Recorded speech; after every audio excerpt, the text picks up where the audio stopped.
So, yo, what's up sa inyo mga paps? Ngayon mga paps ay magkakaroon tayo ng comparison sa ating Apido pipe. Gagawin natin ngayon guys ay kukumpara natin yung full of fiber tsaka yung steel wool ang ilalagay na kukumpara natin. So, start na natin ito agad guys. Huwag natin patagalin ito. Just bounce it.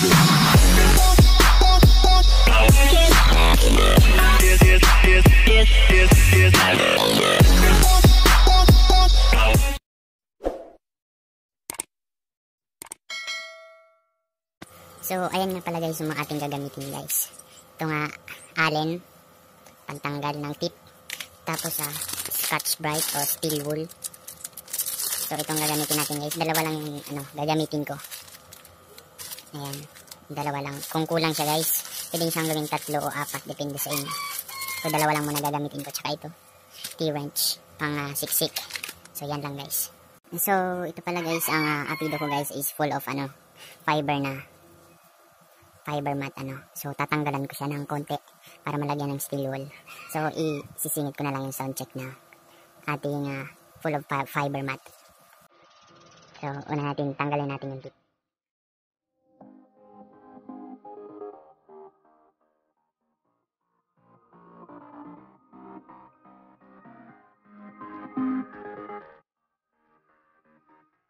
So, ayan mga kaps, tanggalan natin yung mga tornilyo.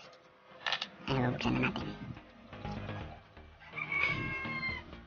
Wala tayong cameraman guys. Ayan guys. Kung makikita nyo guys. Siksik siya ng fiber Ayan yung itsura niya. So, kung bago yung Apido nyo guys, mga hanggang dito lang yung fiber niya sa loob. Hindi talaga sa siksik. So, siniksik ko siya. Tapos, nilagyan ko ng mas madami. Siniksikan ko. Tapos, yung tunog niya guys is base. So, masyado siyang alam mo yun, yung parang mahina pero buong buo. Tapos, yung sobrang base, kumbaga sa speaker ay bass siya. Bass. Baho. Alright, so, tanggalin na natin at ilagay natin yung steel wool and mag-sound check na tayo.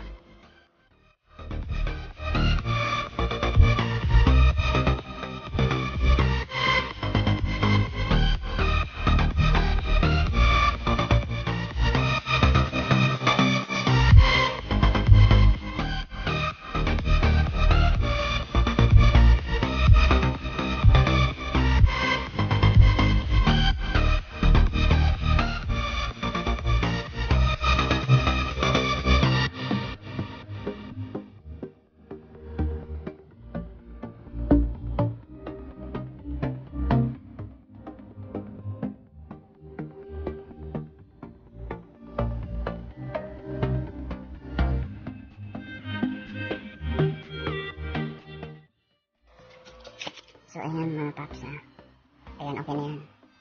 So, binawasan ko na siya. So, kapag kayo pala guys ay magpa-fiber, magsuot kayo ng gloves, no? Kasi makati to eh. Huwag nyo kong gagayahin. Makati po yan.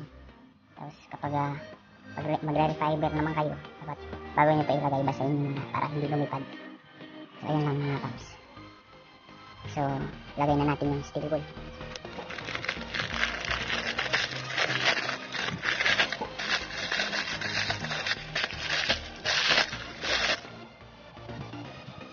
Marami pala to guys. Kaya pala medyo mahal to. Meron kasi nito guys, 25 pesos. Ito, nasa 45 to eh. So, ayan. So, lalagay natin. Dalawa.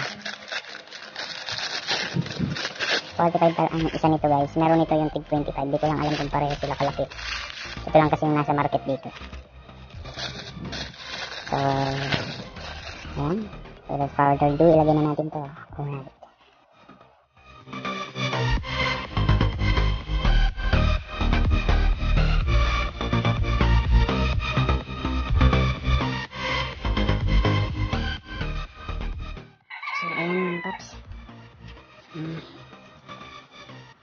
Saktong-sakto naman siya mga paps yung dalawa. Pero recommend ko sa inyo mga paps is 3 na lang gamitin nyo. Kasi yung ganun na talaga yung subok eh. Malalaki kasi itong Scotch-Brite na nakuha ko siguro. Ayan. So, balik na natin guys. Para ma-sound check na natin siya.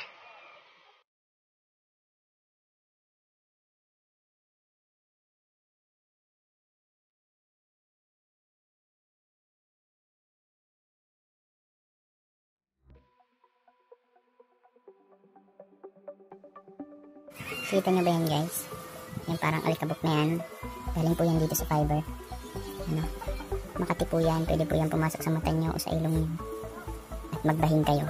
So, pag mag-fiber kayo o kaya alisin nyo yung fiber nyo, mag-mask po kayo tsaka gloves na para hindi kayo mangati. Tapos, kung wala naman po kayong gamit, tanggalin nyo lang po yung buong tombutsi nyo. Buhusan nyo muna ng tubig pag mag-aalis kayo. Bago nyo sa tanggalin. So, yun lang mga paps, no? Tapos na natin siyang ibalik. Mag-sound check na tayo kung ano bang mas maganda. Pakinggan na lang natin. So guys, bago pala sound check to ngayon, pakinggan nyo muna yung full of fiber mat na sound check.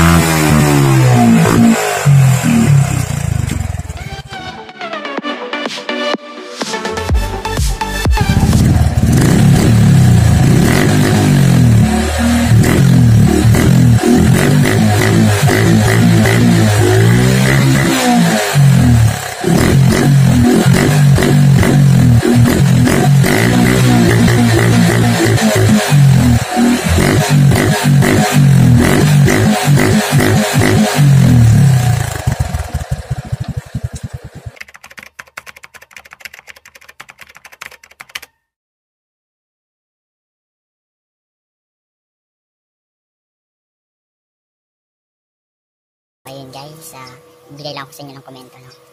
Kung hindi malinaw sa inyong pagkakarinig, no? Ibibigay ako sa inyo ng komento, no? Real talk lang po. So, mas maganda talaga yung steel wool kasi mas malutong siya, no? Yung full of fiber kasi guys, sobrang basing, no? Yung tipong humihina yung tunog niya kasi sobrang bass niya, no? So, mas maganda pa rin talaga yung steel wool kasi malutong siya. So, yun lang guys. Alright guys, thanks for watching at kung hindi ka pa nakasubscribe sa aking channel ay